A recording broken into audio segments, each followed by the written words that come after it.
Саламатсыздарбы, Нур ТВ каналында жаңылыктар топтому акыркы сааттардагы жаңылыктар менен таанышып алыңыздар. Бүгүнкү чыгарылыштан кыскача.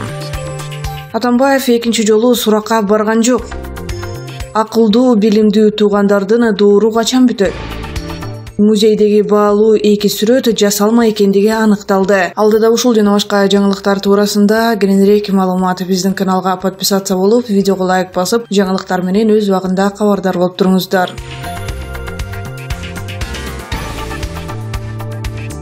Кой Таш айылында байма-бай эл менен жолугуп жаткан Алмазбек Атамбаевка суракка чакыруу кагазы барган, бирок экс-президент мыйзамсыз кылмыш иши козголгондугун, суракка барбай тургандыгын айтып келатат. Ал эми күч органдарынын жетекчилери болсо Атамбаевди кармап келүүдөн коркуп атышканы, жүрөктөрү дабаганы айтылууда. Генерал-полковниктер жөн жерден калтырап атышпаса керек. Мүмкүн Атамбаевди кармоо учурунда кан төгүлүп кетүү кокустугу кооптондуруп аткан жокпу?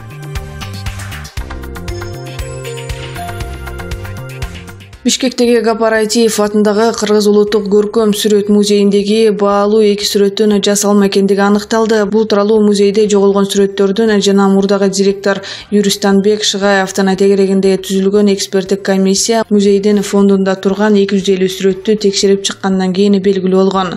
Сүрөтчүлөр бирикмесинин төрагасы, комиссиянын жетекчиси Таалай Усубалиев Азаттыкка билдиргендиги боюнча дагы бир сүрөт шек жаратып жатат. Комиссия 250 ишти текшерди деп билдирди. Ошонун ичинен экөө иш бөлмөсүндө чыгып жатат, дагы бирөө шек туудуруп жатат. Аны дагы изилдеп атабыз. Мыльников менен Моисеенконун сүрөттөрү так чыгып жатат. Экөө тең атактуу сүрөтчү болгон. Эмгектери абдан баалуу. Музейдин мурдагы директору Юристанбек Шыгаев бул жыйынтыкты четке кагып, Азаттыкка комиссия бир тараптуу иштеп жаткандыгын билдирди. Ал комиссия толук жыйынтыгын чыгарып бүткөндө бул дооматтарга жооп берерин айтты. Буга чейин музейдеги сүрөттөрдүн жоголушун иликтеш үчүн түзүлгөн комиссия Шыгаев Николай Сверчковдун кыл килеминен жаралган ит менен ат жана Николай Гениндин Бакуниндин портрет аттуу сүрөттөрүнүн түп нускасын алганы аныкталгандыгын билдирген. Ошондон кийин Шыгаев кызматтан кетүү боюнча арыз жазган.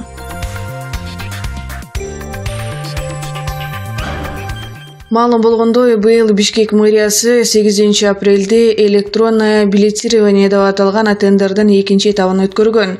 Бул деген эл бара-бара шаардагы коомдук транспорттардан баштап кичи автобустарга чейин электрондук билет карточка сатып алып, ошол боюнча жол кире төлөп калышат дегенди түшүндүрөт. Мына ушул маселе боюнча өткөрүлгөн тендерге 3 компания катышып, баардык талаптар боюнча кытайлык Шанхай Шенту компаниясы башка компаниялардан төмөн бааны, тактап айтканда бир билет карточка үчүн 0,52 цент сунуштаган.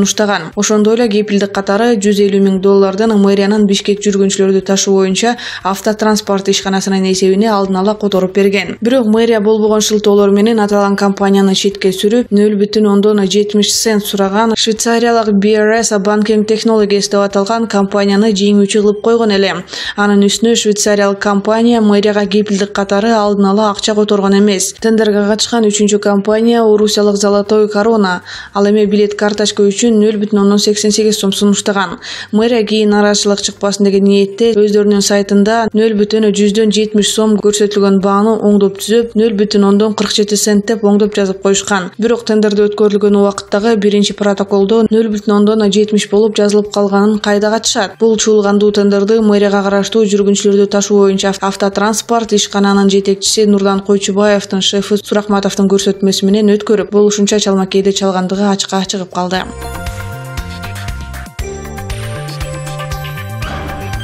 Эч качан башка бирөөнү кордоп дагы, мазактап дагы сүйлөө туура эмес экендигин убагында Алмазбек Атамбаев таптакыр эсине алган эмес эле. Эки сөзүнүн биринде эле Бакиевтерди мисал кылып, катуу шамал болуп кетсе дагы аны ошолорго шылтай берчү. Эми ошол Бакиевтердин тагдырын кайталай тургандай болуп калды. 2010-жылдагы 7 апрель революциясынан кийин Канкор Бакиев Ак үйдөн куулган соң өзүнүн киши мекени Тейит айылына мени коргоп алгыла деген кыязда баргандыгы эсибизде. Ошко дагы барып, мамлекетти эки бөлүү аракетин жасаган. Бирок акылман элибиз Бакиевтердин арам оюна алданган эмес. Дал ошол картина 22-июнда Кой Таштагы Атамбаевдин Хан сарайында орун алды. Жогорку кеңештин 100 депутаты Ашанын 6 жылдык мөөнөтүндө 6 кыңыр иши үчүн жооп бериши керек деген депутаттык комиссиянын корутундусуна макул деген добуш беришип, аны башкы прокуратурага жолдошту. Ошондон улам Ажуу Атамбаев эми Кой Таштагы Хан сарайынан сыртка чыга албай калгандыгын түшүндүк. Мурда форумдун алдында элди чогултуп келсе, эми өзүнүн Хан ырайына айылдаштарын чогултуп алып, менин курал жарагым бар, өзүмдү өзүм коргой алам деп мыйзамдан тышкары аракеттерди жасоого даяр экендигин билдирип алды. Бирок арашандык мекендештерибиз дагы элибиздин ынтымагын биринчи орунга коюшат. Алар мамлекетти каалагандай талап тоноп, бир коррупционер үчүн ынтымактын ыдырашына, тынчтыктын жоголушуна жол беришпейт. Карапайым эл үчүн тынчтык, ынтымак, биримдик эң башкы баалуулуктар. Ал эми аша үчүн азыркы тапта өзүнүн мамлекеттен урдаган миллиондорун аш кылып кетүү жана кайрадан бийликти кулатуу кызыкчылыгы гана турат. Андыктан андай ыплас ойлуу саясатчынын тузагына түшүп калуудан сак бололу.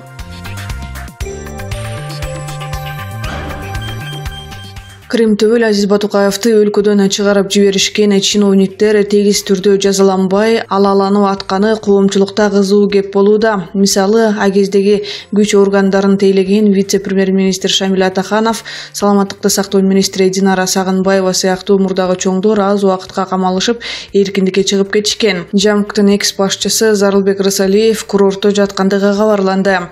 Коопсуздук кеңешинин мурдагы катчысы Бусурманкул Табалдиевдин өлкөдөн качып кеткен айтылса, соттордун башында турган Феруза Жамашевага деле сөз тийбейт. Негизи Батукаевди Кыргызстандан чыгарууга аралашкан жогорку чиновниктердин баары тегиз жазаланса болбойт беле. Тилекке каршы катардагы дарыгерлер менен Аида Салянова камалгандыгы күмөн ойлорду туудурууда. Эмнеге баары укуктук талаада тегиз талданбайт? Эл карап турат да, же бул жаатта тергөө тобу ынанымдуу негиздерди атай алышпаса, анда аягын кандай элестетебиз? Суроо арбын, жообу гана.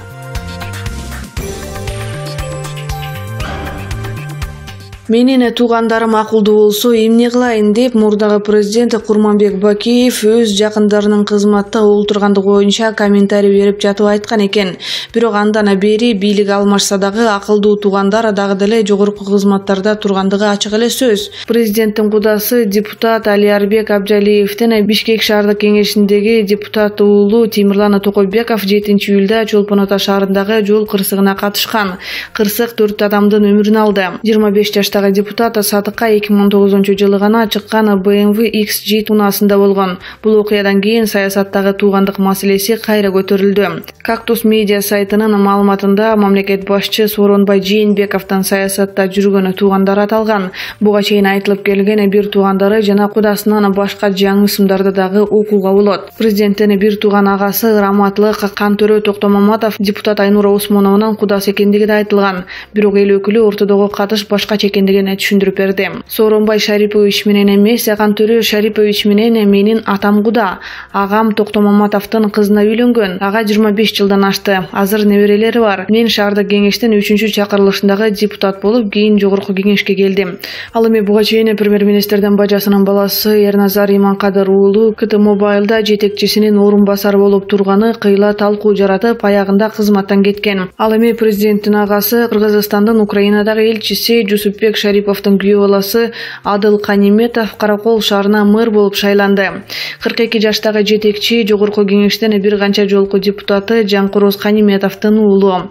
Бакиевдин учурунда башкы прокурор Канбаралы Кангантеевдин уулу Кубанычбек Кангантеев Бишкек шаардык кеңешинде депутат болуп отурат. Мурдагы вице-премьер-министр Абдрахман Маматалиевдин уулу Марлен Маматалиев жогорку кеңештин депутаты. Эл өкүлү өзүнүн саясий карьерасында атасы болгону биринчи жумушуна гана киргизгендигин, андан ары эч кийлигишпегендигин айтат. Болгону айрым учурларда гана ата катары кеп кеңештерин берип турат деп билдирди ал. Мен башында социалдык фонддо иштеп баштагам. Окууну бүткөндө атам мени ошол жака сүйлөшүп киргизген. Ал учурда эч кандай сынагы жок эле кабыл алчу. 2002-жылы киргизип, эми өзүңдүн жолуң менен кете бер деп тандоону өзүмө калтырган. Андан кийин мамлекеттик кызматтан 3-чү жолу кетип, 3 жолу келгем. Бир жолу дагы атамдан жардам сурап, же кызматка калуу үчүн кайрылган эмесмин. Эл өкүлү кайсы бир таанышынын же туугандарынын арты менен жетекчилик кызматка келүүгө бөгөт койгон мыйзам жазып жаткандыгын дагы айтты. Анда министр жана анын орун басарлары ошол тармакта 3 жылдан кем эмес иштеген жана кызыкчылыктар кагылышы болгон кадр болушу керек экен. Чектөө жагына келсек, бул тууганчылык мамилени жогорку кеңештин 4-чү чакырылышынын депутаты Каныбек Осмоналиев дагы мыйзам менен бөгөттөөгө аракет кылган.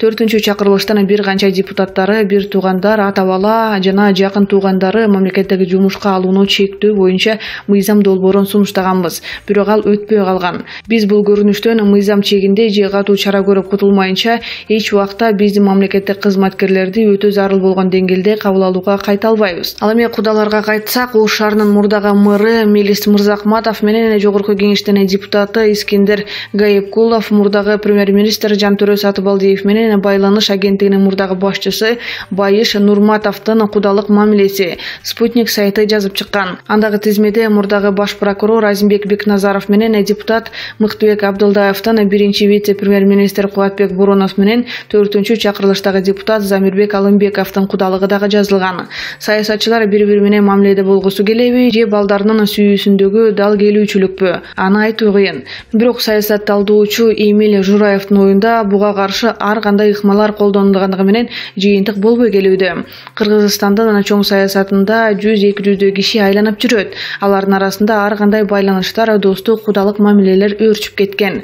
Тилекке каршы ушул күнгө чейин бул маселелерге бөгөт кое албай турган бир дагы чара таба элек. Мындан тышкары мыйзам жазуу менен дагы чектелиши кыйын экендигин белгилешти. Топтошкон саясатчыларды же бир тууган жетекчилерден сөз кылууда учурда атага чыгып калган Матраимовдорду кошпой кетүүгө болбойт. Алардын агасы Искендер Матраимов жогорку кеңештин депутаты болсо, айтылуу Райымбек Матраимов учурда бажы кызматынын төрагасынын орун басары болуп турган. Дагы Тилек Матраимов Кара Суу районунун акими, Исламбек Матраимов экономикалык кылмыштуулукка каршы күрөшүү кызматында бир бөлүмдү жетектеп турган. Матраимовдордун талкуусу башталганда кызматтан кеткен.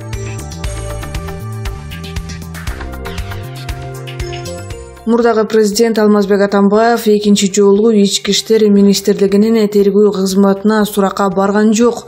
Бул тууралуу Азаттык радиосуна адвокат Сергей Слесарев билдирди. Мен азыр Ички иштер министрлигине кайрадан кат даярдап жатам. Алар кол тийбестиги бар кишини суракка чакыруу менен алар кайрадан эле мыйзамды бузуп жатышат. Дагы бир жолу кошумча нормативдик актылар аркылуу биздики туура экенин түшүндүрүп кат жөнөтөм. Жактоочу 10-июлда Ички иштер министрлигинде болуп келген өз позициясын ооздеки түрдө түшүндүргөндүгүн, ошого карабай чакыруу келгендигин айтты. Ошондой эле Атамбаевди экс-президент деген макамдан ажыратуу боюнча парламенттин чечими мыйзамсыз экенин билдирип жатат. Ички иштер министрлигинин тергөө кызматы мурдагы президент Алмазбек Атамбаевга экинчи чакырууну 10-июлда жиберген. Анда Атамбаев күбө катары 11-июлда эртең менен саат 10:00 тергөө кызматына барышы керек экендиги жазылган. Биринчиси 8-июлда берилип, ал кезде Атамбаев Кой таштагы үйүнүн алдында чогулуп турган тарапкерлери менен жолугушууга чыккан учурда суракка барбай тургандыгын айткан. Буга азыркы бийликке ишенбестигин жана мыйзамсыз иштер орун алып жаткандыгын жүйө келтирген. 27-июнда жогорку кеңеш Атамбаевди экс-президенттик жана кол тийбестик макамынан ажыраткан. Ага чейин 25-июнда башкы прокурор Өткүрбек Жамшитов парламентте Алмазбек Атамбаев 2013 жылы Кримтөбөл Азиз Батукаевди бошотуу боюнча жеке өзү тапшырма бергендигин билдирген. Ички иштер министрлигинин тергөө кызматы Кримтөбөл Азиз Батукаевди мөөнөтүнөн мурда түрмөдөн бошотулушуна байланыштуу быйыл жыл башында жанданган кылмыш ишин иликтөөдө.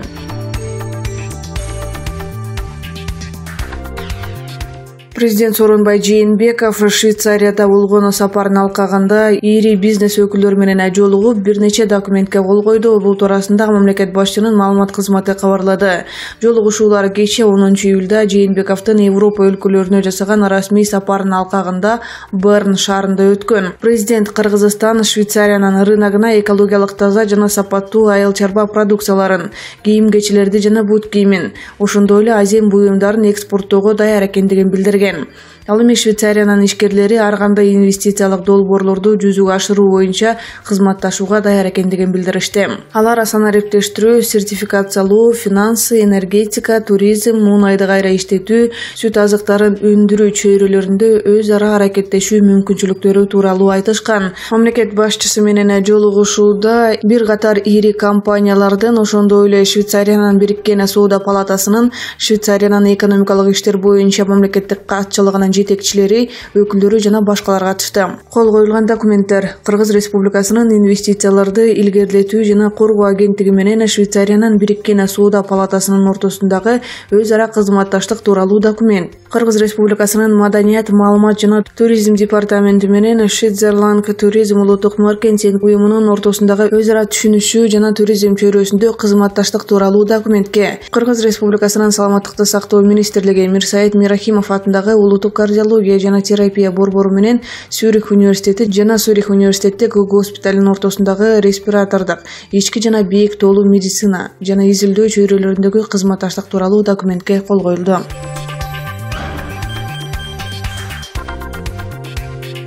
Орусиялык УРА-ру маалымат агенттиги укук коргоо органдарындагы булактарына таянып, Екатеринбургда кыргызстандык ишкер Камчыбек Каримовго кол салууну Кыргызстанда туулган киши уюштургандыгына жазып чыкты. Агенттиктин маалыматына караганда, бул кылмышка байланыштуу Зама деген каймын аты бар Замир аттуу Кыргызстанда төрөлгөн, бирок Орусиянын жараны шейксин алып жатат. Ал буга чейин оор кылмыш үчүн бир нече жыл түрмөгө кесилип, жакында эле түрмөдөн чыккандыгы маалымдалды.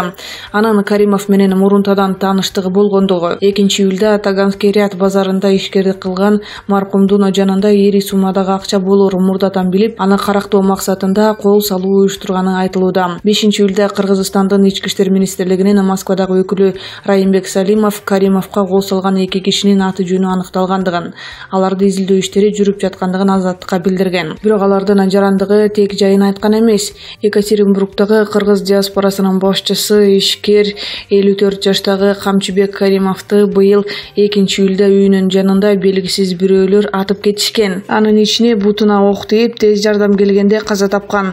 Маркумдун жанында 19 миллион рубль болгондугу кабарланган. Кылмыш боюнча Орусиянын жазык кодексинин киши өлтүрүү беренесине ылайык кылмыш иши козголгон. Маркумдун сөөгү 5-июлда киши мекени Ош облусунун Кара Суу районуна жеткирилип, жерге берилген.